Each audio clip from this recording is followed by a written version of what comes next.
Hi guys, let's find out what's going to happen in your life in the next 7 days. What are your current feelings and what is going to happen? So you've got the Pope card in your current feelings, which shows me that you're very hopeful.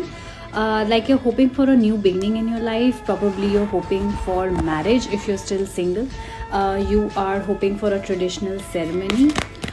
Buying of new house, like you want to buy a new car, or you are attending weddings or traditional functions, ceremonies, etc.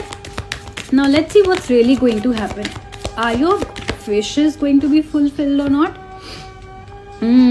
So there is going to be delay in whatever you're expecting. So if you're expecting a buy of a new house or a new car or that marriage that you're hoping for, there are struggles, there are delays which can lead to frustration, but there is eventual success. Don't give up on this dream.